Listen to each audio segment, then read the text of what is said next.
தமிழ்நாடு மக்கள் நல்வாழ்வுத்துறையில்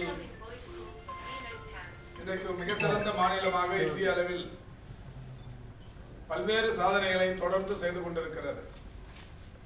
கடந்த 2 நாட்களுக்கு முன்னால் கூட முதியோர் மருத்துவத்தில் சிறப்பு சிகிச்சைகளை அவர்களுக்கு அளிக்கப்படும் சிகிச்சைகள் குறித்து அறிந்து கொள்வதற்கும் பயிற்சி பெறுவதற்கும் பயிற்சியாளர்களுக்கான பயிற்சி என்கின்ற வகையில் 17 மாநிலங்களிலிருந்து 41 மருத்துவர்கள் 3 நாட்கள் இங்கே பயிற்சி பெற வருகை தந்து பயிற்சி பெற்றுக் கொண்டிருக்கிறார்கள்.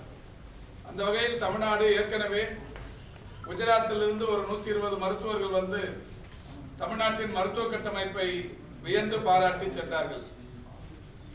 கடந்த ஆண்டு மேகாலயா மாநிலத்திலிருந்து மகப்பேறு மருத்துவத்திற்கு பயிற்சி பெறுவதற்காக மருத்துவர்கள் வந்து 30க்கும் மேற்பட்ட மருத்துவர்கள் இங்கே தங்கி இருந்து பயிற்சி பெற்று சென்றார்கள். இப்படி இந்தியாவின் பல்வேறு மாநிலங்களில் இருந்தும் கூட நம்முடைய தமிழ்நாட்டின் மக்கள் நல்வாழ்வுத்துறையின் மருத்துவ சேவையை வந்து பயிற்சி பெறுகிற அளவுக்கான சேவைகள் இருந்து கொண்டிருக்கிறது.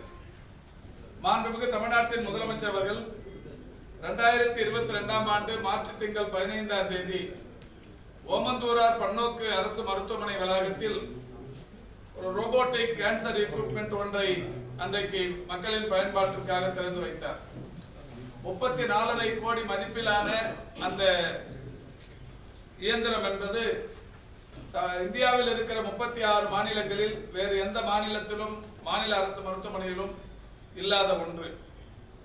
எய்ம்ஸ், ஜிப்மர் போன்ற மருத்துவமனைகளில் மட்டுமே ஒன்றிய அரசாங்கத்தின் சார்பில் அந்த கருவி செயல்பட்டுக் கொண்டிருக்கிறது. அந்த வகையில் இந்தியாவில் முதல் அரசு மாநில அரசு மருத்துவமனைகளில் முதல் ரோபோட்டிக் கேன்சர் எக்யூப்மெண்ட் ஒன்று இங்கே பயன்பாட்டிற்கு கொண்டு வரப்பட்டது. அது தொடங்கப்பட்ட நாளிலிருந்து இதுவரை இருதயம், புற்றுநோய், தைராய்டு,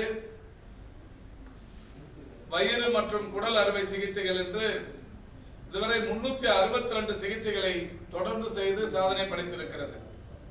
இந்த 362 சிகிச்சைகளுக்கும் ஒவ்வொரு சிகிச்சைக்கும் தனியார் மருத்துவமனைக்கு போக வேண்டும் என்றால் 8 லட்சம் முதல் 10 லட்சம் வரை செலவாகும். இன்றைக்கு அந்த மருத்துவ செலவு ₹1 கூட இல்லாமல் முதலமைச்சர் காப்பீட்டு திட்டத்தில் இந்த 362 அறுவை சிகிச்சைகளும் வெற்றிகரமாக நடைபெற்று இந்த அறுவை சிகிச்சை செய்து கொண்டவர்கள் அனைவருமே மிகவும் சிறப்பாக நலமுடன் இருந்து கொண்டிருக்கிறார்கள். இந்த வகையில் நம்முடைய ஓமந்தூரார் பன்னோக்கு மருத்துவமனைகளின் மருத்துவர்கள் இந்திய அளவில் இன்னும் ஒரு புகழத்தக்க சாதனையை செய்திருக்கிறார்கள். இந்த மாதம் 3ஆம் தேதி இந்தியாவில் இருக்கிற அரசு மருத்துவமனைகளில் முதன்முறையாக மாநில அரசு மட்டுமல்ல ஒன்றிய அரசு நடத்துகிற மருத்துவமனைகளிலும் கூட முதன்முறையாக ரோபோட்டிக் உதவியுடன் இதய துவார அறுவை சிகிச்சை மேற்கொண்டிருக்கிறார்கள். சென்னை மேடவாக்கம் பகுதியைச் சேர்ந்த அஸ்வினி என்கின்ற 16 வயது மாணவி தற்பொழுது ஆலந்தூர் பகுதியில் வசித்துக் கொண்டிருக்கிறார். அவருக்கு இருதயத்தில் இருந்த துவாரத்தை ஓட்டையை ரோபோட்டிக் உதவியுடன் இன்றைக்கு வெற்றிகரமாக அதை செய்து முடித்திருக்கிறார்கள். இந்த சிகிச்சை செய்ய வேண்டும் என்றால் அறுவை சிகிச்சை செய்து பல நாட்கள் பல வாரங்கள் மருத்துவமனையில் தங்கி இருக்க வேண்டும். ஓபன் ஹார்ட் சர்ஜரி போன்ற அந்த சிகிச்சைகள் செய்து அந்த சிகிச்சைக்கு பிறகு பெரிய அளவிலான தழும்பு உடல் மறைகிற வரை இருக்கும். எனவே இவைகள் எதுவுமே இல்லாமல் அறுவை சிகிச்சை இல்லாமல் மிக சிறிய தழும்போடு இந்த ரோபோட்டிக் அறுவை சிகிச்சை வெற்றிகரமாக செய்யப்பட்டிருக்கிறது. இந்த சிகிச்சையை பொறுத்தவரை வெளியில் செய்ய வேண்டும் என்றால் 18 முதல் 25 லட்சம் ரூபாய் வரை செலவாகும். இதுவுமே இன்றைக்கு காப்பீட்டு திட்டத்தின் கீழ் செய்யப்பட்டிருக்கிறது. மத்திய மற்றும் மாநில அரசு துறை மருத்துவமனைகளில் இந்தியாவில் முதன்முறையாக இந்த அறுவை சிகிச்சை வெற்றிகரமாக செய்யப்பட்டிருக்கிறது. DA வின்சி ரோபோட் XI-ஐ பயன்படுத்தி சுமார் 100 புற்றுநோய் நோயாளிகளுக்கும் 60க்கும் மேற்பட்ட இதய நோயாளிகளுக்கும் ரோபோட்டிக் உதவியுடனான அறுவை சிகிச்சைகள், ரோபோட்டிக் அசிஸ்டட் சர்ஜரி இந்த கருவியின் மூலம் செய்யப்பட்டு பயனடைந்திருக்கிறார்கள். இப்படி தமிழ்நாட்டின் வரலாற்றில் மட்டுமல்ல, இந்திய வரலாற்றில் ஒரு மிக சிறந்த சாதனையை ஓமந்தூரார் பன்னோக்கு மருத்துவமனை மருத்துவர்கள் செய்திருக்கிறார்கள். அந்த வகையில் அன்பிற்கினிய தங்கை அஸ்வினி அவர்கள் இன்றைக்கு நன்றாக இருக்கிறார். அவரையும் வந்து பார்த்து அவருக்கு செய்யப்பட்ட சிகிச்சை முறைகள் குறித்து கேட்டறிந்து அவருக்கு வாழ்த்துக்கள் தெரிவிக்கப்பட்டது. இந்த அறுவை சிகிச்சையை மேற்கொண்ட மருத்துவர்களுக்கு மருத்துவத்துறையின் சார்பில் பாராட்டுக்கள் தெரிவிக்கப்படுகிறது. மயோனைஸ் உணவுக்கு வந்து ஒரு ரெண்டு தமிழ்நாட்டில் தடை அதோட ரெகுலேஷன்ஸ் ரா எக்கில் வந்து அது அந்த மயோனைஸ் பண்ணும்போது அது நிறைய அளவில் உடல் ரீதியாக பல்வேறு நோய் பாதிப்புகளை ஏற்படுத்துகிறது என்று ஆய்வுகளின் மூலம் கண்டறியப்பட்டிருக்கிறது. அதனால் அதுக்கு வந்து ஓராண்டு காலம் தடை விதிக்கப்பட்டிருக்கிறது. இது வந்து குழந்தைகள் பெரிய அளவில் விரும்பி உண்ணுகிறார்கள். அதனால் வந்து குழந்தைகளுக்கு பெரிய அளவிலான பாதிப்புகள் இருப்பது கண்டறியப்பட்டிருக்கின்ற காரணத்தினால் உணவு பாதுகாப்பு துறையின் சார்பில் அதற்கு ஓராண்டு காலம் தடை விதிக்கப்பட்டிருக்கிறது. இந்த 3 பேருக்கு கொரோனா சுற்று இருப்பதாக கொரோனா டெய்லியும் கூட இன்னைக்கு கூட 10-20 பேருக்கு இருக்கும். அது 3 பேர் அன்னைக்கு செய்தி வந்திருக்கு. டெய்லியுமே 10-20 பேருக்கு வந்திருக்கும். கொரோனாங்கிறது 2019 வந்த கொரோனா இல்லை. 2019 வந்த கொரோனா வேற. அதுக்கப்புறம் தான் கொரோனாங்கிறது alpha, beta, delta, delta plus, gamma, kappa, Omicron இந்த மாதிரி பல்வேறு வகைகளில் உருமாற்றம் பெற்று இப்போ அதோட வீரியம் குறைஞ்சி போச்சு. இப்போ கொரோனா உங்களுக்கு கூட இருக்கலாம், ஆனால் அதனால ஒன்றும் பாதிப்பு இருக்காது. சின்னதாக ஒரு சளி அந்த மாதிரி போயிடும். அதனால ஒன்றும் பதட்டம் அடைய வேண்டியதில்லை. இந்த வெயில் காலங்களில் மருத்துவமனைகளில் நம்ம என்ன மாதிரியான முன்னேற்பாடுகள் இல்லை, இது சம்பந்தமாக ஏற்கனவே 2 முன்னாடி சொல்லிருக்கிறேன். நம்ம சொல்லவே தான் வெயிலே வரமாட்டேங்குது. ஏப்ரல் முதல் வாரத்திலே சொன்னோம், ஏப்ரல் முழுக்க வெயிலே காணும். இருந்தாலும் கூட வெயிலுக்கு தற்காப்பு நடவடிக்கைகள் குறித்து ஆரம்பத்திலே சொல்லப்பட்டிருக்கிறது. தர்பூசணி, இந்த மாதிரியான மோர், இளநீர், இந்த மாதிரியான பானங்களை, அதாவது நீர் சத்து மிகுந்த பொருட்களை உண்ண வேண்டும் என்று அறிவுறுத்தியிருக்கிறோம். வெயில் அதிகமாக அந்த மே மாதம் அதிகமாக வெயில் வந்துச்சுன்னா, அது இந்த கத்திரி வெயிலாம் வந்துச்சுன்னா காலையிலிருந்து பிற்பகல் 3 மணி வரைக்கும் இந்த வயது முதிர்ந்தவர்கள், குழந்தைகள், கர்ப்பிணி தாய்மார்கள் அதிகமாக வெளியில தேவையில்லாமல் வெளியில் வருவதை தவிர்த்துக் கொள்ள வேண்டும் என்று சொல்லியிருக்கிறேன். ஆரம்பத்திலிருந்து தேன்மொழி, என் பொண்ணு அஸ்வினி, அவளுக்கு 3 மாசமா ஆர்ட் ப்ராப்ளம் இருந்தது. ஏர் வந்ததுனால ஸ்கூலுக்கு பார்த்துட்டு வெளியே டாக்டரை பார்த்தோம். அவங்க வந்து இந்த மாதிரி ப்ராப்ளம் இருக்குன்னு சொன்னாங்க. நாங்கள் உடனே ஓமந்தூர் ஆஸ்பத்திரி வந்தோம். அவங்க மிக சீக்கிரமாகவே ஆப்ரேஷன் பண்ணி அனுப்பிச்சுட்டாங்க. நீங்க எத்தனை நாள் இப்போ என்னைக்கு ஹாஸ்பிட்டல் வந்தீங்க, என்ன சொன்னாங்க, என்ன ட்ரீட்மெண்ட்? மார்ச் 25 வந்தோம். ஏப்ரல் 2ஆம் தேதி ஆப்ரேஷன் பண்ணிட்டாங்க.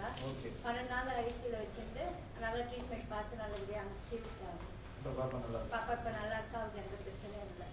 இது எப்படி பார்க்குறீங்க? கவர்மெண்ட் ஹாஸ்பிட்டலில் ரொம்ப நல்லா பார்த்துருக்காங்க. ரொம்ப நன்றி. இந்தியாவிலே முதல் முறையாக இந்த ட்ரீட்மெண்ட் பண்ணியிருக்காங்க. நம்ம ஏழ்மை நிலையிலிருந்து வந்து வெளியே 18 முதல் 25 லட்சம் ஆயிருக்கும். ஃப்ரீயா பண்ணியிருக்காங்க. அது எப்படி இருக்கு? ரொம்ப ஹாப்பியாக இருக்கு. எக்ஸாம் முடிஞ்ச கையோட வந்து 12 எழுதணும்னே மறுநாள் திங்கட்கிழமை கூப்பிட்டு வந்து அட்மிட் பண்ணிட்டு உடனே பண்ணிட்டாங்க. டாக்டரும் அடிக்கடிக்கு வந்து பார்த்துட்டே இருந்தாங்க.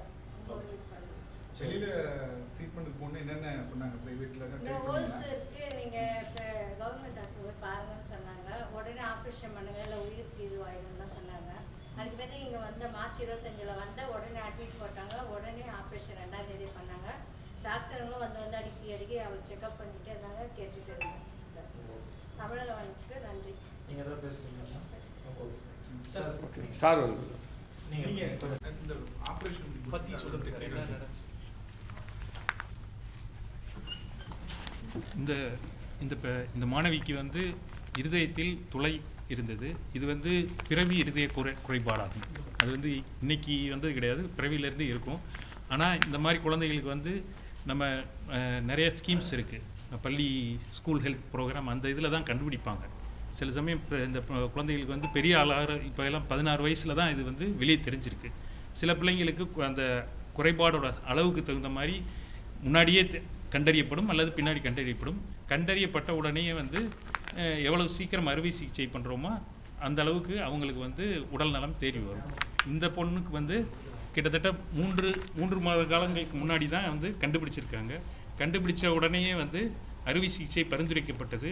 இருந்தாலும் அந்த பெண் வந்து தேர்வு சமயமாக இருந்ததால் எங்களையும் ஆலோசிக்கும் போது தேர்வை முடித்துவிட்டு வந்து நாங்கள் உடனடியாக பண்ணி கொடுக்கிறோம் அப்படின்னு சொன்னோம். அதே மாதிரி தேர்வு முடிச்சுட்டு வந்து கடந்த 25ஆம் தேதி வந்து நம்ம ஹாஸ்பிட்டலில் வந்து சேர்ந்தாங்க. வேண்டிய பரிசோதனைகளெல்லாம் செய்து முடித்து இளம் பெண்ணாக இருக்கிறார். இது வரைக்கும் நாம் வந்து இந்த ஆப்ரேஷன் வந்து 100 கணக்கில் வந்து தமிழ்நாட்டில் எல்லா இருதய சிகிச்சை மையங்களையும் பண்ணிக்கிட்டு இருக்கோம். இதில் என்ன தனிச்சிறப்புன்னா, இந்த பெண் வந்து சின்ன பெண்ணு. நம்ம வந்து ஓப்பன் ஹார்ட் சர்ஜரிங்கிறப்ப வந்து நமக்கே ஒரு இது இருக்கும், தயக்கம் இருக்கும். என்னென்னா நெஞ்சு எலும்பை முழுதாக கட் பண்ணி பெரிய தழும்போடு ஆப்ரேஷன் பண்ணுவோம்.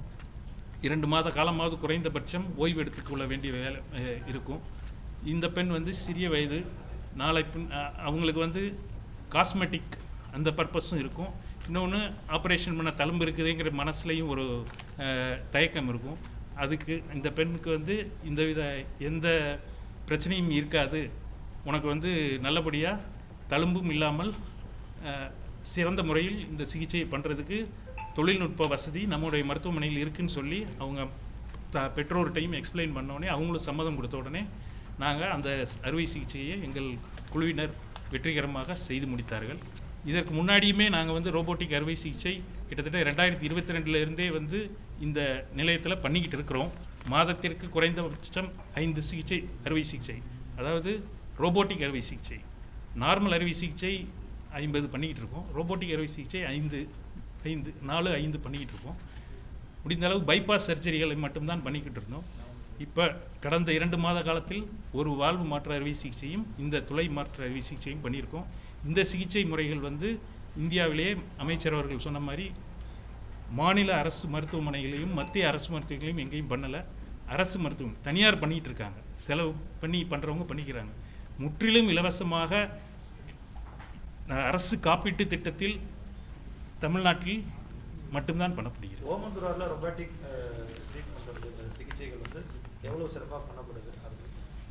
ரோபோட்டிக் அறுவை சிகிச்சை அதை பற்றி சார் நான் எக்ஸ்பிளைன் பண்ணேன். ஏன்னா நான் வந்து கார்டியாக் சர்ஜரி ரோபோட்டிக் மொத்த இல்லை, அது வந்து சார் தான் ரோபோட்டிக் இன்சார்ஜ், அவங்க சொல்லுவாங்க.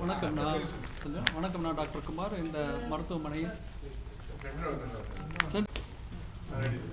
வணக்கம், நான் டாக்டர் ஜி.கே. குமார், மயக்கவியல் துறை மற்றும் வலி நிவாரணத்துறையின் சிறப்பு மருத்துவர் இந்த ஓமந்தூரார் பன்னோக்கு அரசு மருத்துவமனையில். இந்த இது போன்ற ரொபாட்டிக் அறுவை சிகிச்சை மூலம் என்ன சிறப்பு என்றால், ரெக்கவரி பீரியடு கம்மியாக இருக்கும். உடனடியாக டிஸ்சார்ஜ் ஆகலாம், உடனடியாக அவங்க இயல்பான வாழ்க்கைக்கு திரும்பலாம். இதன் மூலம் வரக்கூடிய ஆப்ரேஷன் முடிந்தளவு வரக்கூடிய ஆப்ரேஷனுக்கு பிந்தைய விளைவுகள் வந்து மிக மிக கம்மி. இதில் ஒரே ஒரு பிரச்சனைனா செலவு அதிகம் பிடிக்கும். இருந்தாலும் தமிழக அரசின் சுகாதாரத்துறையின் உதவியுடன் மாண்புமிகு முதலமைச்சர் காப்பீட்டு திட்டத்தின் கீழ் இந்த மருத்துவ வசதிகள் வந்து எளிய மக்களுக்கும் கிடைப்பதால் எங்களால் இதுவரைக்கும் 362 அறுவை சிகிச்சைகள் ஆரம்பிக்கப்பட்ட நாட்களிலிருந்து பண்ணிக்கிட்டு இருக்கிறோம். இந்த அறுவை சிகிச்சைகளும் பொதுவாக எவ்வளோ மணி நேரம் பிடிக்கும் என்றால் 3 to 4 மணி நேரம் வரைக்கும் ஆகும். அதற்குரிய எல்லா கருவிகளும், மயக்கவியல் கருவிகளும், ஆப்ரேஷன் முடிந்தளவு கவனிக்கக்கூடிய ஐசியூ கருவிகளும் எல்லாமே இருப்பதால் இந்த அறுவை சிகிச்சைகளை வெற்றிகரமாக எங்களால் செய்து முடிக்க முடிகிறது.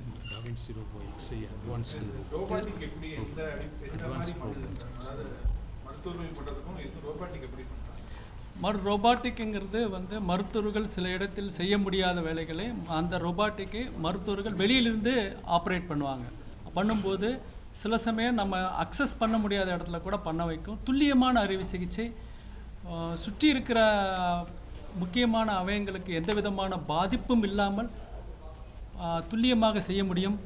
இது வந்து மேக்னிஃபிகேஷன் இருக்கிறதுனால வந்து இதனால் வந்து காம்ப்ளிகேஷன்ஸ் ரொம்ப கம்மி. இது மற்ற சர்ஜரியை விட இதில் ரெக்கவரி பேஷண்ட் வந்து ஈஸியாக ரெக்கவரி ஆகிடுவாங்க. பக்க விளைவுகளுக்கு வந்து கம்மியாக இருக்கும். Okay sir, thank you. தனியாக அது பண்ணுறது கிடையாது. ரோபோட்டிக் அசிஸ்டட் சர்ஜரி, மருத்துவ அறுவை சிகிச்சை நிபுணர் வந்து ரோபோட் உதவியுடன்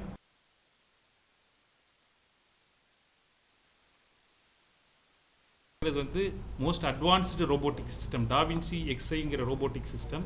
அது வந்து இந்தியாவில் வெகு சில மையங்களில் தான், தனியார் மையங்களில் இருக்குது. அரசு மருத்துவங்கள் எங்கேயுமே வந்து robotic x i advance robotic system இல்லை. அந்த 30 ஆமாம்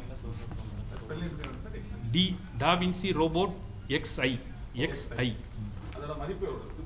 35 கோடி. முன்னாடி புத்தி சிறப்பிக்கிறார்கள். முதலாவதாக டாக்டர் குமார் அனஸ்தீசியா HOD, அவரை தொடர்ந்து doctor Meenakshi Sundaram cardio therapy HOD, doctor